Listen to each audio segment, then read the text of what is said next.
Сайн мэцхэн автомат харилцаа. За энэ 7 өдрийн newsletter podcast-нд тавтамаар. За энэ 7 өдрөөр захирал бит 2 сонгуул автоматад ойр болж байгаа те шинжилгээний талаар болон хувийн санхүүгийн талаар жоохон ярилцъя гэж бодлоо. За хамгийн сүүлийн бичлэгэн дээр өдрөөр захирал ер нь амархан сангийн сайд болох юм байна гэж нэг хүн бичсэн байлаа. Тэгээд та ер нь улс төр дагдггүй ер нь хэр улс төр ялангуяа Монголын улс төр судалдаг байна. Нэг амар судалдаггүй. Ер нь сенсацууд гарч ирээл те. Жидүү, нүүрс одоо юу байгаа юм бүр мартагтаад байна шүү дээ. Скандалууд өнгөрсөн 8 жилийн хугацаанд дагдаг. Гэхдээ нэг амар дагдаггүй. Улс төрийн түүхийг уншина маш их. Дэлхийн одоо олон улсын улс төрийг маш судалж байгаа. Яг гэх юм бол автоматын хөрөнгө оруулалтын багцтай ерөөдөө шууд холбоотой учраас тэгээд тэр шинжилгээ дүгнэлт түүхэнд юу болсон бэ?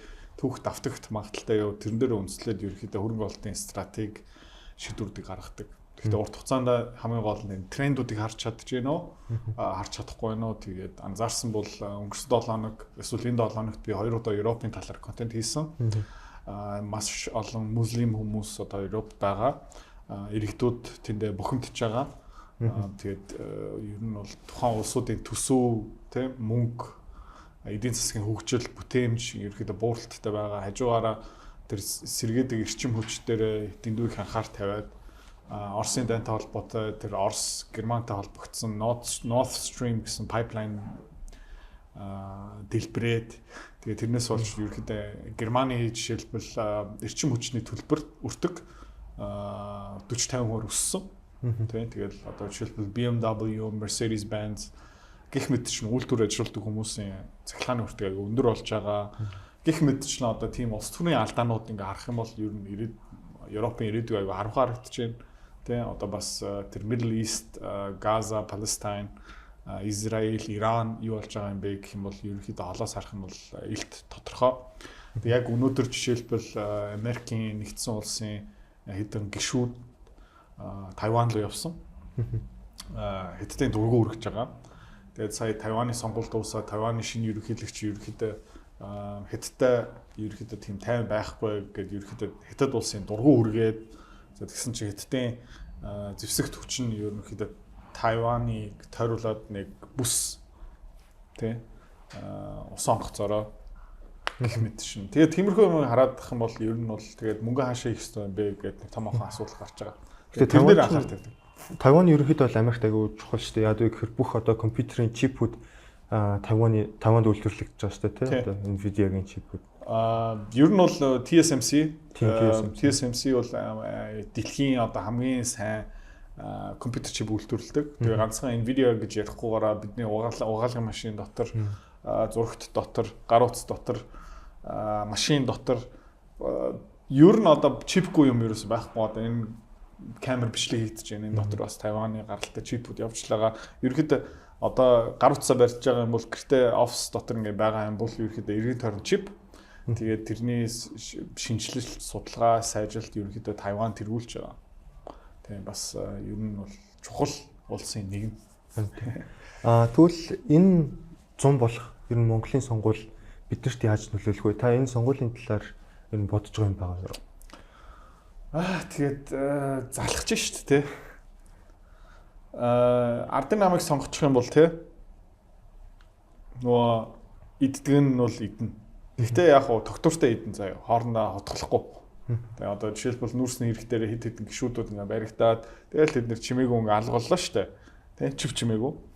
Арчлан байсан бол хоорондоо нүүрснийхээ хулгай хийхин тулд тэ жигт ингээ тогоондоо би ганцаараа иднэ гэд нэг алаан болоод тэгээд ерөөдөө хоорондоо хотглоод тэгээ арчлан нам ингээ харах юм бол өнгөрсөн удаа их барихтаа одоо ерөнхий сайдаа хэд удаа сольсон бэлээ.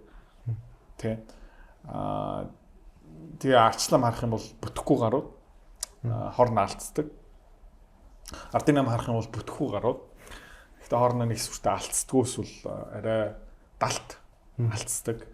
Тиймэрхүү юм харагдаж байгаа. Тэгээ хоёулаа бүтэхгүй. Тэ. Хоёулаа бүтэхгүй. Тэгээд өөр нам сонгоё гэх юм бол тэднээс хоорн алдцах хаа. Тэгээд Монгол хүмүүсийн цусан соёлын тийм юм байгаа юм уу?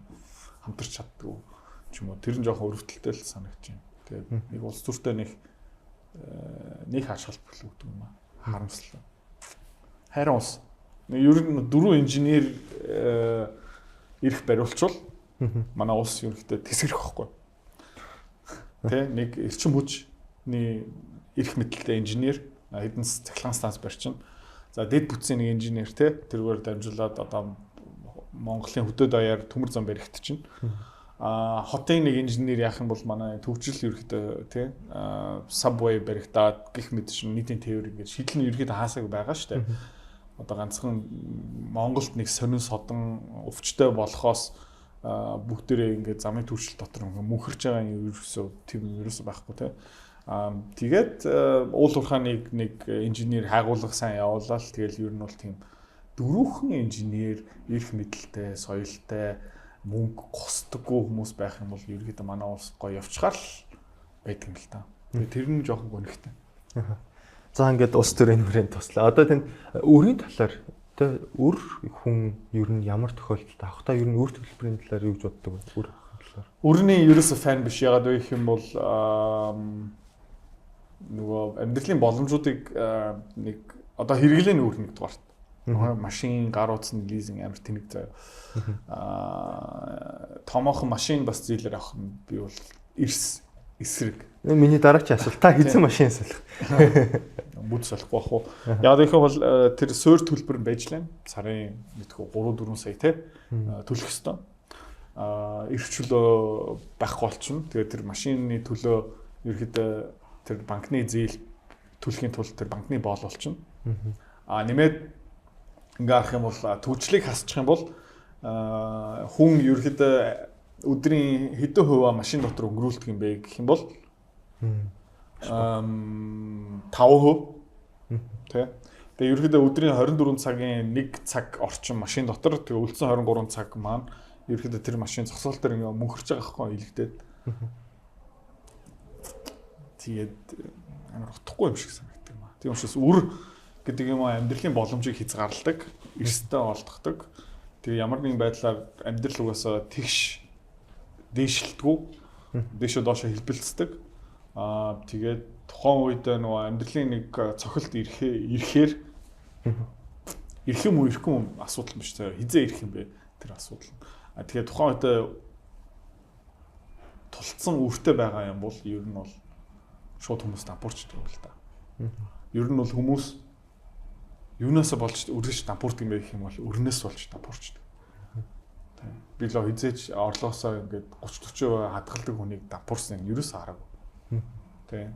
Зайсан түн үгээд хороолоо буцдаг хүмүүс нарнаа юунаас буцаж байгаа юм бэ гэх юм бол үлэндөөд үртэй ингээд жижиг тоглоал тэгэл буцаад яачна. Тийм учраас үрийн айгу эсрэг бизнес дээрээ бас яг адилхан бүр яг баттай супер чулуу болцсон би компанитай биш юм бол өөр авах ерөөхдөө жоохон тийм юм. Тийм учраас би үрийн эсрэг гэдэг.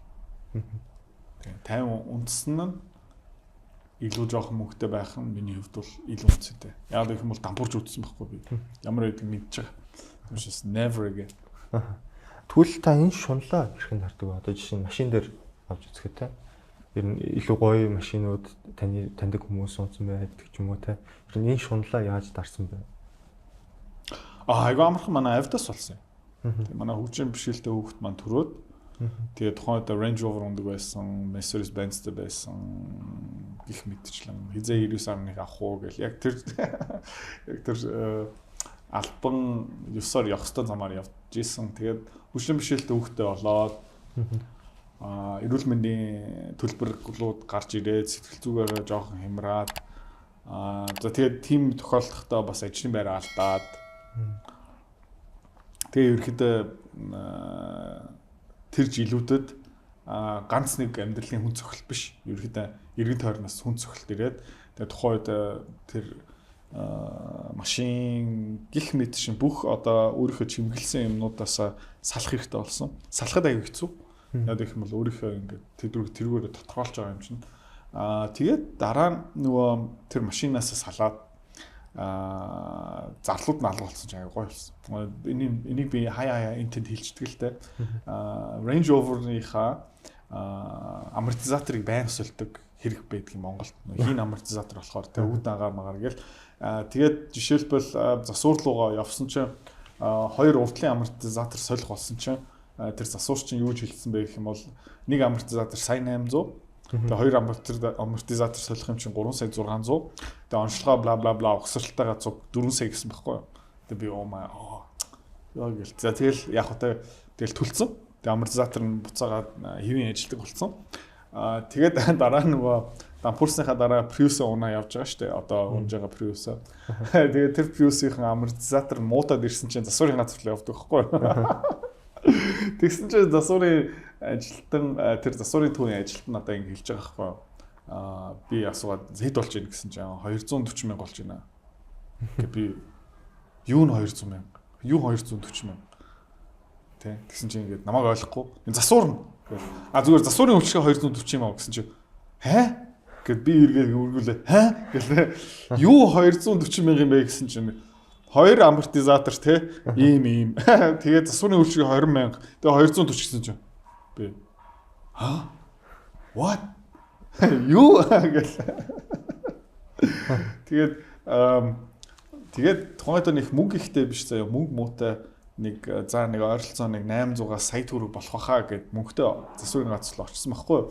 Тэгээд ер нь бол нэг тэр мөнгө алидийн салхинд хийсэн гэж тооцоод явна шүү дээ. Тэгсэн чинь ингээд 800 мянгаас сая төгрөг болно гэд яваад очсон чинь 240 мянга шилжүүлсэн чинь амар happy одоо банкад үрж болох юм байна. Зах дээрээ тултан хүнс авч болох юм байна. Наа гэл өгсөн даас Range Rover унаа явсан бэ гэж бодсон байхгүй тухайн. Тэгэл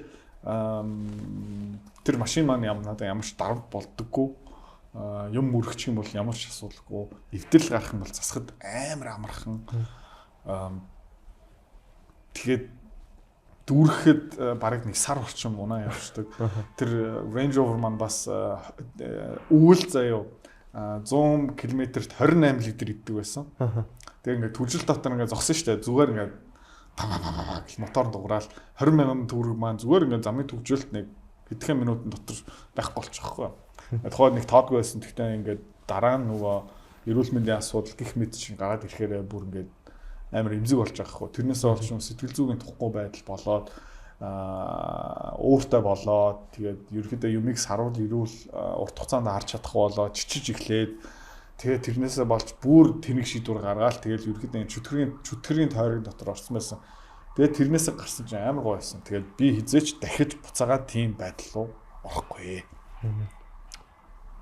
Тэгээд тэр тайван байдал амар үнцэнтэй. Тэгвэл та хувийнхаа санхуд баримталдаг дүрмүүд байдаг. Одоо миний хувьд та жоохон дург гэж боддог. Би нийт орлогынхаа 60%-ийг баг гэж хэлж магадгүй далт хийдэг. Наа чинь ерөөхдөө залуу хүний хувьд бол аюу сайн. Аюу зөв. Баг биш ээ. Ерөөхдөө ихэвч хүмүүс ингэ сонсгол оо 60% би бас тэх юмсан гэж бодож байгаа хаа. Хувийн санхүү дээр би орлого орж ирэх юм бол шууд 50% далт хийчихдэг. Эсвэл хөрөнгө олт хийдэг. Тийм. Сая томоохон нэг мөнгө орж ирээд тэрний 90% далт хийсэн. Тэгээд нөө санаандгүй бонус орлогоороо би юмнуудаа ингээд өртгөнүүдаа ингээд дараа авчдаг. Яг доктортой орж ирдэг мөнгийг ерөөхдөө шууд далт хийгээд авчдаг юм л та. Та бонус орлогоо ер нь хвчлэн бүгдийг ашигладаг уу? Эсвэл үгүй бас дахиад одоо жишээлбэл сая хаан банкны ноглош шиг орж ирээд тэгээд дансан тэр 60 хэдэн сая төгрөг байгаа байхгүй юу? За яах вэ гэл за одоо гоё ингээд аялдаг юм уу? За ингэдэг юм уу? Тэгдэг юм уу? Ингээд iPhone шинжилдэг юм уу? Тэ? UB Mart ороод одоо энэ хоёрын пижак авсан. Энэ хоёр юм цамц хэттаас захиалсан. Тэгээд ерөнхийдөө нэг удаа хоолнд орсон. Тэгээд бусдын буцаагаад бүгдийг хаамаа хувьцаа олгоцсон л та. Тэгээ ерөөсөн мөнгө өрөөгөө. Тиймэрхүү л өөрийнхөө чадах юм бол зүгээр л мөнгөө далт хийждэг. Тэгээд тэгээ угаасаа өдөржин ажиллаж байгаа болохоор нэг мөнгө өрөх цаг зав гардгүй юм л да. Тэг. Хоол моол. Тэгээ хаяа нэг CEO-гоос P аваад уугаал тэгэл. Тэгвэл энэ одоо альтернатив хөрөнгө оруулалт гэж байгаа шүү дээ. Одоо өөр хөрөнгө оруулалт. Одоо хувьцаа, бонд, үйл хөдлөхөөс өөр. Одоо жишээ нь миний мэдэх хамгийн алдартай нь цаг, бугуун цаг, вино, уран зураг гэх мэт эсвэл зарим хүмүүс бүр алт худалдаж аваад хүний тоглоом уу? Алт худалдаж аваад Тэгээд гэртээ нэг сейфэнтэй хадгалцдаг. Та энэний талаар юу гэж боддог? Эдгээр бол мэдээж үн цэний таад өсөж байгаа. Зарим нь зөв цагаа сонгож авах юм бол, зөв уран зориг авах юм бол. Гэтэ ер нь энэний талаар та юу гэж боддог вэ? Ерөөхдөө тиймэрхүү төрлийн хөрөнгө оруулалт ерөөсөө хийхгүй яагаад гэх юм бол тийм хоббигийн цаг завч байхгүй. Миний амьдралтаа хамгийн өндөр ашигтай хөрөнгө оруулалт юу байсан бэ гэх юм бол тэр Apex Capital-ыг үүсгэн байгуулалт нь. Нэг сүртэй их мөнгө хийгээгүй, буцаа гарахтаа нэлээд их мөнгөтэй гарсан. Дараагийн номер 2 хөрөнгө оруулалт юу юм бэ гэх юм бол хамгийн ашигтай нь автомата байсан. Бас нэлээд өндөр орлого бүтээсэн компани бий болцсон үнэлгээтэй. Тийм учраас одоо тийм хөрөнгө оруулалтыг хийх аяг дуртай. Жишээлбэл Fuck Money гэдэг ном бичсэн 2 сарын хугацаанд ойролцоо. Тэгээд тэрийг 36 мянган ширхэг зарагдсан. Нэг ширхэг 45 мянган төгрөгөөр гэх юм бол баг тэрбум хэдэн зуун төгрөг ингээ олж байгаа байхгүй. Тэгээд тэрнээсээ бас би дахиад компаниудаа хийж байгаа. Тэгээ одоо жишээлбэл нэг боловсролын платформ хөрөнгө оруулалт хийж байгаа. Хөрөнгө оруулагч нэртэйгээ хамтраад тийш одоо юм байл ойролцоог 300 сая орчим хийсэн байгаа. Тэгээд тэр амжилтанд хүрээсээ тэрний төлөө ажиллаж байгаа. Миний альтернатив хөрөнгө оруулалт юу юм бэ гэх юм бол нэг стартапуудыг өөрөө хийгээд тийш хөрөнгө оруулалт дуртай. Өөрийнхөө асуудлаа шийдэхин тулд. Тэ. Одоо Apex Capital-ыг үүсгэн байгуулаад Fuck Money-г бичээд тэгснэ хүмүүс хөрөнгө оруулалт хийхгүй юм байна гэд. За тийм учраас энэ хөрөнгө оруулалтыг хэлбэр хүртээмжтэй өндөр өгөөчтэй багцтай болох хэрэгтэй байна гэд ерөөхдөө өөрөө тэр асуудлыг хараад онцлоод тэрэн дээр үндэслээд автоматик хийж байгаа. Одоо Fuck Money уншсан хүмүүсийн 5% хөрөнгө оруулалт хийж байгаа юм байна. Тэ. Өмнө нэг сургууль хамтарч үүсгэн байгуулсан. Тэгээд сургуулийн онлайн боловсролын систем нэг явахгүй юм байна. Томьёо гэдэг онлайн боловсролын платформ бас одоо ингээд баг зэрэг ингээ алга болж эхэлж байна. Тэгээд энэ онлайн боловсрол захимаараа юм сурах систем бас энэ манай улсын одоо ерөнхий боловсролын одоо ээж аав нар ингээд энийг мэдэх байх тэр онлайн сургалтын платформуд ерөнхийдөө ерөөсөө явахгүй байгаа. Тэгээд яагаад энэ явахгүй байгаа юм бэ гэдэг тэрэн дээр онцлогоо дүгнэлт хийгээд тэгээд эндээсээ хүмүүсийг би оновчтой бүтээмжтэй юмыг сургаж чадаад тэрэн дээр үндэслээд хүмүүс хийж байгаа үйлдэлээ өөрчилчих юм бол хувийн санхүү заагаад хөрөнгө оруулалт заагаад тэгээд илүү олон хөрөнгө оруулагч нар өөрхийн орлогоо оновчтой удирч чаддаг хүмүүс нь гараад ирээд за нэмээд миний компанитай хамтарч ажиллаад манай автоматар хөрөнгө оруулалт хийгээд явах юм бол илүү ашигтай байна. Ерөөд айгүй урт тойрогоороо өөртөө ингээ зовлон бий болгохдаг хөрөнгө оруулалт хийх дуртай. Автоматикийн талаар ярьснаас сүүлд бид нэр худалдаа авалт хийхгүй байгаа. Тэр энэ автоматик яаж шинжлэгдэж өөрчлөгдөж байгаа вэ? Та энэ талаар хүмүүс мэдэл бас айгүй сонирхож байгаа хүмүүс байгаа. Окей. Яг техникийг хэлэх юм бол ерөөхдөө санхүүгийн зохицуулахороо бидний шиг үйл ажиллагаа явуулдаг компаниасаа сүүлийн жилүүдэд ямар шаардлага тавьж байна гэх юм бол өнөд цаасны номинал ирэх байгаа. Тэр нь яг юу юм бэ гэх юм бол хүмүүсийн захиалгыг бөөнөр нь биелүүлдэг. Олон хүмүүсийг ингээд бүртгүүлээд тэднэрт ингээд нэгдсэн журмаараа худалдаж аваад тэгээд жишээлбэл та автоматад анзаарсан бол нөгөө гадаад хувьцаагийн бүхлээр нь юус авахгүй байгаа. Бутархаа тоогоороо бас одоо 500 мянган төгрөг хийгээд тэргүүрээ дамжуулаад тэрний нэг 50-аас 40 мянган төгрөг маань доллар болоод тэр маань нэг 10-15 доллар болоод тэгээд тэр 15 доллараараа бид нэр тэргүүрээ дамжуулаад Dow Jones S&P 500 ингээд авч өгч байгаа юм. За ёо. Гэхдээ нэг ширхэг бүтэн Dow Jones авахын тулд одоо 400 доллар хэрэгтэй байхгүй юу? Сая 200, сая 300, сая 400 төгрөг байхгүй юу? За тийм учраас юу хийх ёстой юм бэ гэх юм бол нөө бутлах ёстой. Нэг бүтэн талах авахгүй байна зүсмөөрөө. Тэгээ тэр зүсм ингээ хувьцааг ингээд өмчлүүлээд одоо харилцагчийн өмч болж байгаа шүү дээ. Тэгээ тэр өмчлүүлэх зүсм хувьцаагийг өмчлүүлэх бас нэг тусдаа шаардлага хангасан этгээд байх ёстой. За. Тэгээ тэр этгээд нь ямар этгээд юм бэ гэх юм бол custodian гэдэг газар. Одоо зүсм хувьцаа олон хүмүүсийн ингээ бутархаа юмуудыг бүртгэдэг өмчлийг ингээд хадгалж явдаг газар юу юм бэ гэх юм бол custodian банк. Яг тусдаа тийм төрлийн банкны үйлчилгээ манай Монгол улс 2014 онд гаргасан. Тэгээд тэрэн дээрээ бас юу өмчлөх эрхээ хадгалж болох юм бэ гэх юм бол custodian дээр жишээлбэл оюуны өмчө бүртгүүлээд тэндээ хадгалж болно. Үйл хөдлөлтөө бас тийшээ бүртгүүлээд болно. Монголын дотоод хувьцаа, гадаадын дотоод хувьцаа янз бүрийн одоо оюуны өмчтэй холбоотой эрх Тийм юмнуудыг бүгднийг тэр кастомер дээр өмчлөж болно. Одоо үл төлөх бас өмчлөх ирэх одоо ордертэй шүү дээ. Тэрийг бид нар хаана ерөөхдөө хадгалуулдаг юм бэ? Өмчлийн ингээд шилжилт яаж хийдэг юм бэ гэх юм бол дүүрэх дээрээ явж байгаа. Тэн дээр гэрээ байх хэвээр, нотариат байх хэвээр. Тэгээд энэ бүгдийг нь яах юм бол нэг үл төлөхийн гүйлгээ яваад равдангийн орон сууцыг бий худалдаа авчих юм бол цаана хадгалдаг одоо дүүргийн хадгалтын төв дээрээ энэ ордерын дугаартай орон сууц маань өдөр хотын өмч байха болоод равдангийн өмч болж байна гэсэн одоо хадгалалт, шилжилт, бүртгэл нь явж байгаа. Тэгээ үнэт цаас бас яг адилхан. Тэгээ энийг одоо яг хаана одоо бүхлээр нь хуулийн дагуу санхүүгийн зохицуул хорооны шаардлага тавьсан харилцагчийн эрх мэдэл эрхийг ингээд бүрэн хүндэлсэн хаана хадгалалт явдаг юм бэ гэх юм бол Custodian банк дээр явдаг. Тэгээ бид нар ерөөхдөө одоо автоматагийн систем, backend, гүйлгээний систем, буцаалт, худалдаа авалт бүх юмнуудаа ерөөхдөө тэднэрээ манай программистууд ажиллаад тэгээ энэ маань одоо Custodian банк руу шилжилт хийж байгаа. Тэгээд тэрнээрээ жоохон хугацаа орж байгаа. Тэгээд бид нар урьдчилан байдлаараа нэг 6 сарын дундуур гэж байгаа.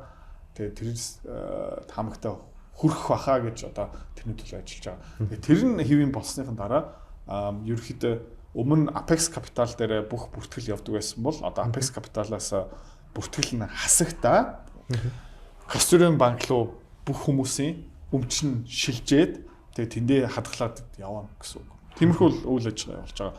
Тэгээд ерөөхдөө банкны систем, автоматагийн 4000 харилцагчийн систем бас тийм амархан, энгийн, easy зүгээр нэг хэвлэлсэн цаасыг тийшээ ингээ авч явдаг үйл ажиллагаа процесс. Тэгээд дараа нь нэмээд хөрөнгө оруулагчид эргүүлэн хөрөнгө оолт хийгээд ингээд худалдаа авалтыг хийгээ явчих штэ. Тэр системийг бас шинээр одоо замын тавих хэрэгтэй болохоор энэ дээр жоохон хугацаа авч байгаа. Тийм учраас та худалдаа авалт одоо гацсан байгаа уучлаарай. Тэгэхдээ удахгүй хийм болчихно. Автоматын талаар нэг хүн асуулт байсан өмнөх подкастн дээр сангийн талаар Монголд аягүй хөрөнгө оруулалтын сан тий бий болж байгаа. Автомата дээр ч гэсэн одоо хөрөнгө оруулалтын багц гэж яриад байгаа ETF бас арилжаалагдаг сан гэсэн нэртэй. Тэгэхээр та сан гэж юу вэ? За сангийн давуу тал ер нь Монголд үйл ажиллагаа явуулж байгаа сангуудын талаар яг Монгол сан ажиллуулж болно. Гэхдээ нэг ядаргаатай юм сангаараа дамжуулаад хөрөнгө оруулалт хийх юм бол маш олон хяналт хязгаарууд орж ирж байгаа. Окей. Жишээлбэл 2 жилийн өмнө хөрөнгө оруулалтын сан үүсгэн байгуулах байсан бол гадаад төвцөө авч болохгүй. Окей. Тэр ганцхан Монголдоо юм аав. Тэнэг. За зарим сангууд бас банкнд хадгаламж байршуулж болохгүй. Окей. Бас тэнэг. За сангууд ч гэсэн одоо зарим төрлийн сангууд маань алт худалдаж авч болохгүй. Окей. Тэгээ одоо ч гэсэн үү? Одоо ч гэсэн. Тэ. Алт одоо эрсдэл нь юу байгаа юм би мэдэхгүй юм байна заяа. Тэ. Сейфн дотор тэ хаан банкны төв дээр ч юм уу, голлон банкны төв дээр, худалдаа авчлын төв дээр 5-10 кг алтыг ингээд цойжлоо түгжээ хаяад тэ. Тэгээ тэргээр одоо сан маань худалдаа авах нь хаана эрсдэл байгаа юм би мэдэхгүй л байна л да. Тэ. Тэгээд тиймэрхүү юмнууд болохгүй болохоро одоо би өөрөө жишээлбэл сангийг үүсгэн байгуулах бүрэн боломжтой ерөөдөө маш энгийн баггүй. Автомата хийх үү, сангаараа үйл ажиллагаа явуулах уу, сан хамаагүй амархан баггүй. Тэ нөгөө код бичих хэрэггүй, бүр юу ч хийх хэрэггүй. Тэ амар амархан бараг нэг сарын дотор тэ бүх юм бэлтчихэд тэгээ хороон дээр өргөлөө өгөөд тэгээд ерөнхийдөө ойролцоо нэг 4, 5, 6 сарын дотор бүх юм аваад тэгэж явчихна. Одоо автомата руу ингээд 400, 500 сая төгрөгийн хөрөнгө оруулалт хийгээд эхлүүлэх ямар ч хэрэг байхгүй. Яагаад тэрийг хийх байгаа юм бэ гэх юм бол түрүүний ярьжсэн хязгаарууд нь айгүй ядаргаатай. Нэгдүгээрт. За хоёрдугаарт хамгийн том асуудал нь яг юу юм бэ гэх юм бол амар олон шимтгэл орж ирдэг. Окей. За нэгдүгээр түрүүний ярьжсэн Custodian-ы шимтгэл орж ирдэг. За нэмээ үнэт цаасыг худалдаа авах юм бол тэр брокерийн шимтгэл орж ирдэг. Уусаа тэр байж лээ. За тэгээ нэмээд сан дээр тэр сангийн менежментийн шимтгэл авдаг. Одоо жишээлбэл хөрөнгөний биржт байгаа зарим сангууд жил болгон 3% шимтгэл авчдаг. За тэгээд тэр Монголд байгаа сангууд бас цаанаа айгу бохирд цаанаа балер тоглоомод хийгээд явж байгаа байхгүй. Одоо саналуу мөнгө хийчнэ гэдэг чинь одоо равдан өөрөө бонд авахгүй. Равдан өөрөө хувьцаа авахгүй. Равдан мөнгөө тий ба мөнгөөрөө ирэх мэдлэлээр мөнгө ба мөнгөнтэй холбоотой ирэх мэдлээ бүгдийг болоод нэг сангийн ирэх мэдлээ. Нэг саналуу ингээд нэг авдралуу хийчихэж байгаа. За тэгээд тэр авдралуу нэмээд олон хүмүүс нэг хийж болно. Одоо равдан орж болно, эдэр бат орж болно, одоо хүн болгон орж болох байхгүй. Тэгээд тэр хүмүүсийн мөнгө нэг автор дотор нийлээд бөөгнөрөөд тэгээд тэр сангийн менежментийн компани ба тэр сан удирж байгаа мэрэгчлэлтэн тэр мөнгийг захиран зарцуулах эрхтэй. Хүссэн юм хийж болохгүй. Одоо 5-70 авч болохгүй тий. Ерөнхийдөө иш хөрөнгө олтын ингэн ерөнхийдөө дөрмийн ингээд заасан байгаа. Тий. За тэгээд тэр сангууд ерөнхийдөө бонд хөрөнгө олт хийж болох юм байна гэдэг чинь тэгээд нэг сангийн менежменттэй компани заяа. Андеррайтинг бас хийдэг компани бас гараад ирэх байхгүй юу? Одоо хөрөнгө олтын бүтээгдэхүүн дэлгүүр заяа. Тэгээд хөрөнгө олтын ингээ худалдаа авч хоёр талтаа орчиж байгаа. Тэгээд ерөнхийдөө тэр компаниуд юу гэдэг юм бэ гэх юм бол бондууд дээрээ арай доогор хүүгийн ячдаг. Одоо өмнө нь бол нэг 18 17 та байх хэрэгтэй байсан бонд маань гинт 15% өгөөчтэй болчдөг. Тэ. Тэгээд ерөнхийдөө тийм мохор юмнууд явж байгаа болохоор Монгол тэр сангууд одоо нэг сайн явахгүй байгаа. Тийм. Би бас өөрөө тэр шимтгэл одоо 2-3% шимтгэл аваад нэмээд кассирын шимтгэл аваад харилцагчийн хөрөнгнөөсөө бараг 4% авчиж байгаа байхгүй юу? За тэгээд жилийн 18-19% өгөөчтөөс бондлоо хөрөнгө олт хийгээд 18 өгөөчтэй бондлоо хөрөнгө олт хийчээд 4% авчаад харилцагч маань заяа 14% өгөөж авч байгаа. Тийм юм хийх юм бол зүгээр банкны хадгаламжлал хийсэн хамаагүй амарх. Тийм учраас энэ сангууд би нэг одоохондоо итгэхгүй байгаа. Гэхдээ мэдээж нөгөө бирж дээр арилжаал гэдэг сан одоо автоматик хөрөнгө оруулалт хийгээд байгаа. Жишээ нь Dow Jones, Америк нэгдсэн улс. Америкийн сангууд шал өөр шүү заяа. Custodian-ы шинтгэл бараг байхгүй. Заяа. Тэгээд тэр Vanguard-ийн авч байгаа ETF одоо ямар ч мэдээлэл шүү. Биржээр арилжаалагдаж байгаа сангуудын жилийн шинтгэл 0.0% таахгүй юу? Юу одоо энэ Монголд байгаа 2-3%. 0.01 аахгүй юу? Бүр бараг шинтгэлгүй. Бүр супер хямдхан явж байгаа аахгүй. Тиймэрхүү сангуудыг авах нь хамаагүй оновчж байгаа аахгүй юу? Тий. Тэгэх юм бол тийм төрлийн сан одоо 18% бонд авчаад харилцагчтай 17.95% дамжуулаад өгчөж байгаа аахгүй юу? Тэгэх юм бол болж байна. Тэгвэл 18% өгөөчтэй бондыг аваад эргүүлээ 14% өгөөч буцаагаад өгнөө. Тэгээ тэр ингээд баг паразитууд явж байгаа байхгүй юу? 4% авцсан. Хөрөнгө олтын өгөөч баг 20% сороод авчаа. Тим сан хийх хэрэггүй. Тийм учраас би өөрөө сан хийхгүй байна. Тэгээ би тийм учраас би өөрөө саналуу хөрөнгө олт хийхгүй байна. Тэгээ ерөөдөө хүмүүс ингээд энэ саналуу хөрөнгө олт хийх үг гэх юм бол ерөөдөө шууд хэлж болно. Энэ баг хэрэггүй. Одоохондоо. Шинтгэлийн үртгэний асуудал шийдэгдэхгүй юм бол хэрэггүй.